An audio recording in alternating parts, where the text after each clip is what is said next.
गुरुदेव, मैं और मेरे पिताजी रोज एक साथ एकांतिक देखते हैं। मेरे पिताजी का प्रश्न रहता है कि महाराज जी बचपन से बाबा जी रहे हैं, इन्हें घर गृहस्थी का इतना ज्ञान कैसे है? आपसे आपसे ज्ञान है। जो भजन करता है बहुत बुद्धिमान होता है। संसार के भोगों को छोड़ करके जो भजन में लगता है बहुत बुद्धिमान होता है। आप एक शब्द बोलोगे हम तुरंत पकड़ लेंगे उसे, और उस शब्द को हम ऐसे नहीं उसमें घुस के उसका पूरा रहस्य जानेंगे। साधु महात्माओं की बुद्धि ऐसे मत समझो कि जो छोटी बुद्धि होती है। आप जरा सा बोले हम तुम्हारी पूरी हिस्ट्री समझ गए कि तुम क्या हो। जरा सी बात की तो समझ में आ गया तुम्हारा अध्यात्म कितना है, तुम्हारा परमार्थ कितना, तुम भ्रष्ट कितने हो, तुम कैसे चलते हो। तो जो गृहस्थी लोग तो मिल रहे हैं, हमसे मिल तो गृहस्थी लोग रहे ना। तो जब तुम अपनी बातें कर रहे हो तो गृहस्थी की तो कर रहे हो, तो सब जानकारी हमको क्यों नहीं हो जाएगी। एक 12 वर्ष का बच्चा कह रहा मैं हस्तमैथुन का शिकार हूं और मैं बहुत डिप्रेशन में हूं।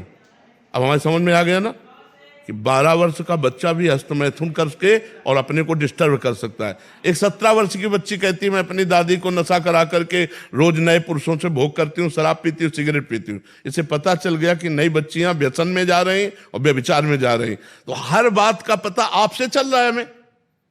अब हमको हर बैच में तो आप ही से बात करनी है ना। हमारी पत्नी जो है हमारे साथ धोखा दे रही है, हमारा पति हमारे साथ धोखा करके पराई स्त्री से, तो हम पकड़ रहे हैं ना सब पूरी बातें।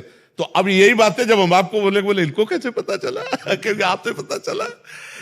बहुत आकर्षित हो जाते हैं, अरे महाराज जी कैसे बता सकते हैं एकदम से सब कुछ जानकारी सब कैसे। तो वही लगता है कि बड़ी प्रसन्नता होती है कि महाराज जी। नहीं, सबसे पहली बात होती है कि हम लोगों का एक तरीका होता है। जैसे आप बात कर रहे हो ना, तो हम आपकी पूरी जीवनी को देख रहे हैं। तो आपकी जीवनी देख करके मुझे पता चलता है ऐसे से ऐसा चल रहा है, ऐसे से ऐसा चल रहा है हमारे समाज में। पूरे ट्रक के बोरों को छेदा नहीं जाता, एक में परखी लगाए गए पूरे का दाम दे दिया जाता है, दे दिया जाता है। ऐसे ही हमारे सामने जितने लोग हो इतने लोगों से हम अनुमान लगाते हैं कि व्यसन का शिकार हो रहा है, कोई वीडियो देख करके गंदी फिल्मों का वो हस्तमैथुन का शिकार हो रहा है, कोई गंदे आचरणों का शिकार हो रहा है, कोई माता पिता को हिंसात्मक वृत्ति से देख करके नाना प्रकार के कष्ट दे रहे हैं। भक्ति को चाहने वाले कितने हैं, शुद्ध भाव को चाहने वाले बहुत कम लोग हैं, असत आचरण करने वाले बहुत लोग हैं। हमारा तात्पर्य उससे किसी को नीचा दिखाना नहीं, ऊपर उठाना है कि आप जो गलत मार्ग में चल रहे हो ऊपर उठिए। तो ऐसे जो हमको संसार का ज्ञान है, हम बताएं गंगा किनारे से जब आए थे हम, तो हमको बिल्कुल कुछ संसार का ज्ञान नहीं था। आप लोगों से संसार का ज्ञान हुआ।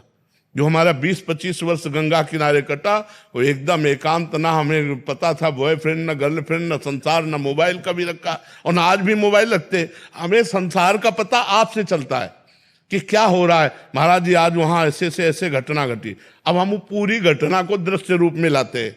एहसास हो रहा तो हमारा समाज इस कोटि से जा रहा है। उसी बात को हम आपको समझाते हैं कि देखो आज हमारा समाज इस तरफ जा रहा है, हमारे समाज को ठीक होना चाहिए। अच्छा आप बताओ, कोई भी पुरुष क्या अपनी पत्नी को ऐसा देख करके बर्दाश्त करेगा कि किसी पर पुरुष से, आप विचार करो, कोई बर्दाश्त करेगा? अच्छा कोई भी स्त्री ये कैसे बर्दाश्त कर सकती है कि तुम उसके पति होकर किसी और के साथ? क्या ये नहीं हो रहा है? ऐसा क्यों हो रहा है? छोटी छोटी बच्चियों के साथ बलात्कार करके आग लगा रहे हो, मार रहे हो, जला रहे हो। ये राक्षसी भाव क्यों आ रहा है? क्योंकि अध्यात्म नहीं है जीवन में, धर्म नहीं जीवन में, तो ये बढ़ता ही चला जाएगा। अगर आप इसे नहीं रोकोगे तो बढ़ता ही चला जाएगा। इसे रोकना होगा।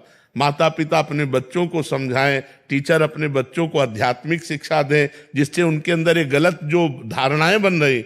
अब जितना एक गृहस्थ आदमी 50 वर्ष का पहले जानता था, उतना 15 वर्ष का बच्चा आपको बता देगा पूरा सब जानकारी, क्योंकि वो मोबाइल है ना, सब सर्च करके सब पता है बच्चों को कहाँ क्या होता है, कैसे क्या होता है। उन्हें 10-12 वर्ष के बच्चे ही बच्चे होते थे। जब वो 12 वर्ष का बच्चा बोला ना मेरे गर्लफ्रेंड है, तो हम कहा कै साल के हो? बोले 12 के। तो हम कहा गजब हो गया, 12 साल का बच्चा और गर्लफ्रेंड।